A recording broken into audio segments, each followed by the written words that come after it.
Prediksi Guadalajara vs Barcelona tanggal 17 Desember tahun 2025. Pertandingan Guadalajara vs Barcelona pada babak 32 besar Copa del Rey 2025-2026 akan digelar di Estadio Pedro Escartin. Pertandingan ini dijadwalkan kick-off Rabu, tanggal 17 Desember tahun 2025, jam 3 waktu Indonesia Barat. Barcelona turun Copa del Rey musim ini dengan status juara bertahan. Pada final musim lalu, Blaugrana menaklukkan Real Madrid 3-2 lewat laga dramatis hingga extra time, sebuah penegasan mental juara yang kini ingin mereka rawat sejak ronde pertama. Musim ini, Barcelona langsung memulai langkah di babak 32 besar. Lawan pertama pasukan Hansi Flick adalah Guadalajara, tim divisi 3 yang akan menjajal jurang kualitas paling ekstrim di kompetisi ini. Guadalajara tiba di fase ini dengan perjalanan yang patut diapresiasi. Mereka menyingkirkan Cacereno sesama tim divisi 3 dengan skor 2-1, lalu mengalahkan Ceuta dari divisi 2-1-0 untuk mengamankan tiket 3-2 besar. Guadalajara akan bertindak sebagai tuan rumah. Namun, faktor kandang sulit menutupi fakta bahwa Barcelona datang dengan kualitas individu, kedalaman skuad, dan pengalaman kompetisi yang jauh di atas level tuan rumah. Barcelona tengah berada dalam performa terbaiknya. Mereka membukukan 5 kemenangan beruntun di semua kompetisi, sebuah sinyal stabilitas permainan di bawah Flick yang mulai terasa konsisten. Rangkaian kemenangan itu diraih atas Alaves 3-1, Atletico Madrid 3-1, Real Betis 5-3, Frankfurt 2-1, dan Osasuna 2-0. Rafinha menjadi penentu di laga terkini dengan 2 gol, menegaskan perannya sebagai salah satu motor serangan. Perbedaan kelas juga tercermin di klasemen domestik masing-masing. Barcelona memimpin La Liga, sementara Guadalajara tercecer di papan bawah Primera Federación Grup A, kontradiksi yang membuat peta kekuatan sulit dibantah. Meski begitu, Flick hampir pasti melakukan rotasi. Beberapa pemain pelapis akan diberi menit bermain, tetapi struktur permainan Barcelona tetap memberi mereka kontrol laga sejak awal. Guadalajara mungkin akan mengandalkan disiplin bertahan dan transisi cepat. Akan tetapi, tekanan konstan Barcelona berpotensi membuat tuan rumah lebih sibuk bertahan ketimbang menyerang. Barcelona diprediksi tetap tampil dominan meski tidak turun dengan kekuatan penuh. Perbedaan kualitas lini tengah dan ketajaman sayap menjadi faktor utama yang sulit diimbangi Guadalajara. Guadalajara berpeluang mencuri momen lewat bola mati. Namun, Barcelona tetap difavoritkan melaju dengan kemenangan meyakinkan.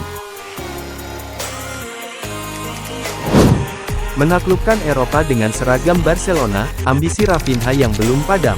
Ambisi tunggal kapten Barcelona Rafinha, menjuarai Liga Champions sebelum memikirkan masa depan dan meninggalkan klub. Spekulasi masa depan Rafinha di Barcelona mendadak mereda, dan alasannya kini semakin jelas. Kapten tim asal Brasil itu menetapkan satu target besar yang harus tercapai sebelum memikirkan kemungkinan hengkang. Laporan terbaru Sport mengungkap cara berpikir Rafinha di tengah derasnya rumor transfer. Barcelona bukan sekadar tempat bekerja baginya, melainkan panggung untuk menuntaskan ambisi pribadi yang belum terpenuhi. Di saat namanya sempat dikabarkan sebagai opsi penjualan, Rafinha justru menarik garis tegas. Ia menolak melangkah ke tahap berikutnya dalam karir sebelum satu misi besar itu terwujud. Peran Rafinha di Barcelona kembali terasa signifikan dalam beberapa pekan terakhir. 2 gol penentunya ke gawang Osasuna menjadi simbol kebangkitan yang kuat. Laga itu bukan hanya mengakhiri puasa gol, tetapi juga menandai pulihnya kondisi fisik sang winger. Cedera sebelumnya membuatnya absen hampir 2 bulan dan melewatkan 10 pertandingan. Selama masa itu, tanda tanya soal perannya di skuad mulai bermunculan. Namun, sejak kembali merumput, gambaran besarnya berubah secara drastis. Di bawah arahan Hansi Flick, Barcelona tampil lebih seimbang dan intens. Rafinha berada di jantung perubahan tersebut dengan kontribusi yang konsisten. Kerja defensif tanpa lelah, keberanian menekan, serta kepemimpinan vokal membuat posisinya kian kuat. Standar tinggi yang ia terapkan pada diri sendiri, tapi juga kepada rekan setim, menghadirkan respek penuh di ruang ganti. Minat dari klub-klub berkantong tebal sebenarnya tidak pernah surut. Tawaran besar datang, tetapi fokus Rafinha tetap tertuju pada Barcelona. Pemain Brasil itu memiliki satu tantangan, menjuarai Liga Champions bersama Barca. Ambisi tersebut menjadi bahan bakar utama dalam setiap penampilannya. Menaklukkan Eropa dengan seragam Barcelona adalah ambisi personal yang belum padam. Ia ingin meninggalkan warisan nyata berupa trofi, bukan sekadar catatan potensi yang tidak tuntas.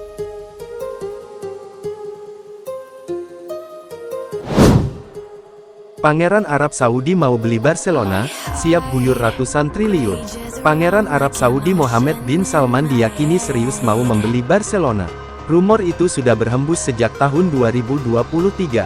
Dilansir dari media-media Spanyol, Pangeran Arab Saudi Mohammed bin Salman sudah mengincar jadi pemilik Barcelona sejak tahun 2023. Lewat dana kekayaan kedaulatan Arab Saudi yakni Public Investment Fund, Arab Saudi bersedia lunasi seluruh utang klub. Sayangnya, hal itu belum terwujud. Sebelumnya di tahun 2021 Mohammed bin Salman dan PIF padahal sudah sukses mengakuisisi Newcastle United. Dilaporkan El Chiringuito, mimpi Mohammed bin Salman untuk memiliki Barcelona belum sirna. Mereka mau coba lagi di tahun 2026 mendatang. PIF bahkan berikan janji pasti. Mereka akan segera lunasi utang Barcelona yang berjumlah 2,5 miliar euro. PIF dikabarkan siap berinvestasi di Barca dengan jumlah selangit, totalnya 10 miliar euro atau setara 195 triliun rupiah. Diyakini, Pangeran Arab Saudi Mohammed bin Salman dan PIF akan sulit jadi pemilik penuh Barcelona. Sebabnya, Barca dan beberapa klub di Spanyol masih punya kepemilikan dari socios alias keanggotaan klub dari masyarakat di kotanya dan tidak bisa dimiliki oleh orang asing. Akan tetapi, bisa saja PIF kedepannya berfokus pada divisi komersial dan penyuntikan dana untuk transfer pemain. Nanti bakal ada pemilihan preside klub baru Barcelona di Maret tahun 2026, diyakini PIF bakal memulai misinya untuk jadi salah satu pemilik Blaugrana.